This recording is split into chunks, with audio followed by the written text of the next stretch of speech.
So all week, Joe's always like, hey, it's Father's Day. Tell us Father's Day stories.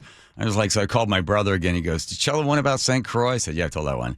I told most of them. And, there are people listening to every show. And there's some people have like a photographic memory of every story I've ever told. Oh, we heard that one about your dad last year. Heard it. Move on. I was like, my dad was quite the character, but eventually do run out of stories after a number of years.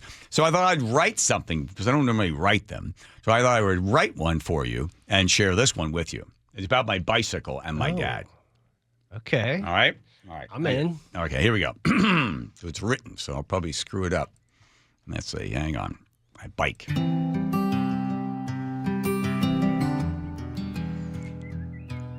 It was the first warm spring day, and all the usual neighborhood kids had gathered at the end of Mrs. McAdoo's driveway. Vinnie DeBronze, the oldest of us all, was trying to organize the pack. We were circling and clacking pedals. The coolest kids could pop wheelies and tease those who failed. Some of the neighborhood girls, pigtailed with winter faded freckles, stood off to the side, pointing, whispering, giggling. We were the gang of Rickard Drive, the riders of Rickard Drive, all with new Princeton haircuts, sneakers, bicycles with freshly oiled chains and dusty fenders. We were, back then, ready for Mrs. McAdoo's driveway. It was spring, and soon summer, and our bikes would transport us into adventures of imagination to explore the roads and the trails far, far from home, but back before 5 for dinner. But first, we needed to face Mac Mountain.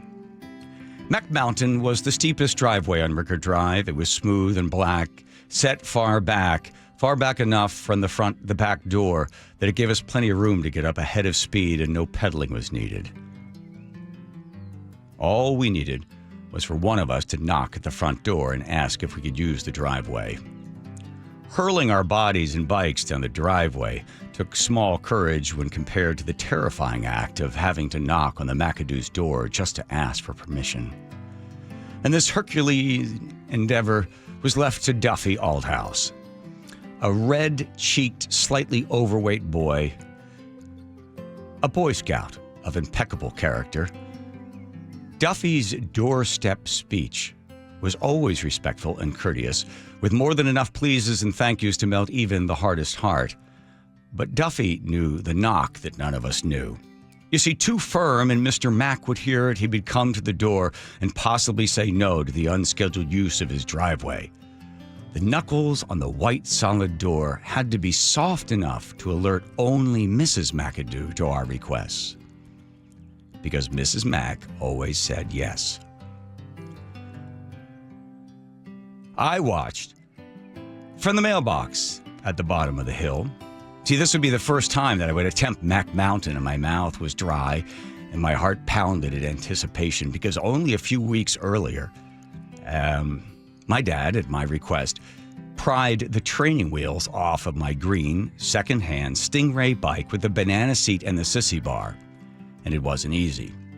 The bolts weren't giving up, and my dad, with little patience and even less mechanical skills, smashed the pliers like a hammer onto the training wheels, thus cutting 2 of his knuckles in the process.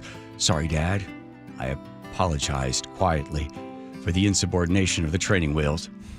I can't remember if he cursed or not. I was too excited to ride free, unassisted by the clacking, squeaking, stupid training wheels that alerted all that I was still on a baby bike.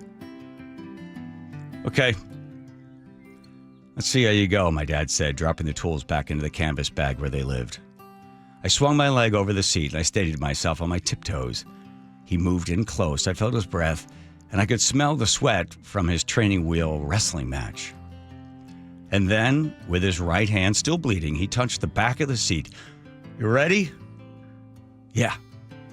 I was terrified. He ran beside me. Run, pedal, pedal, pedal, pedal, pedal, he said. Pedal, pedal, pedal, pedal! He barked and pushed off. I went wobbling forward, but forward still, for a distance, and I could still hear him. Pedal! You see, he knew that if I fell and tore a hole in my jeans, or worse yet, knocked out a tooth, which was always the greatest fear, that he'd have to explain why he took the training wheels off so early. Go, baby! Go, baby! Go! I was ready. Duffy returned with a smile, waving his arms wildly, signaling that the ride would begin. I got off my bike and I walked it up the hill because that's what you do when you get in line and you wait. The bigger kids would kneel down and check the spokes and pinch the front tire. I did the same thing, not quite sure why that's what you do, but that's what I did. As I straightened back up again, I brushed the dust off the top bar. I went to swipe a small dark reddish stain from the white vinyl seat, but to no avail. I tried again. I leaned down, I looked at it and discovered it was dried blood from my father's hand. It's where he held my seat, keep me steady. It's where he gave me his first push into the future. In a way,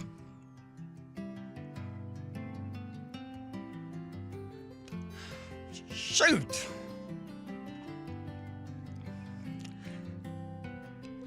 He was with me all. Oh, I miss my dad.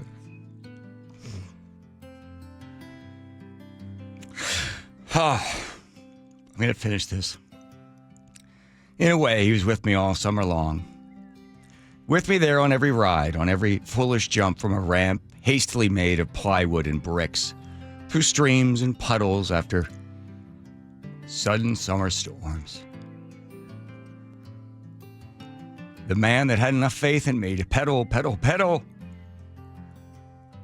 was the best part of my green Stingray bike with the banana seat and sissy bar. And there it is there. Oh, no, that's the, those are the rich kid bikes. That's the apple crate. There it is. There it is. But it doesn't have the sissy bar, which probably they weren't allowed to say anymore. Sissy bars are probably not say anymore, right?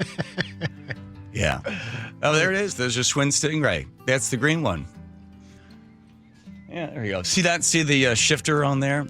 That's the the super rich kids. Mine was secondhand. Yeah, it had the shifter there. You could shift that thing. It was also known as the Nutcracker and the rupture rail.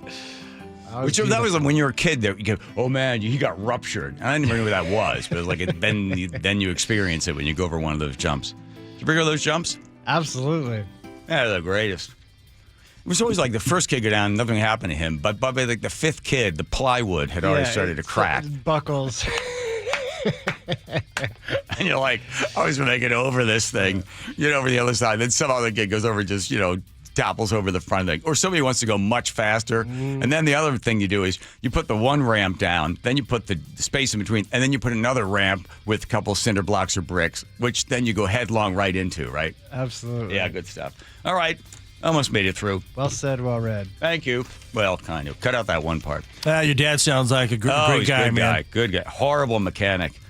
Well, he can't be good at everything. Well, no. Like you. This was, thank you. What in the Sam Pash you talking about, Nate?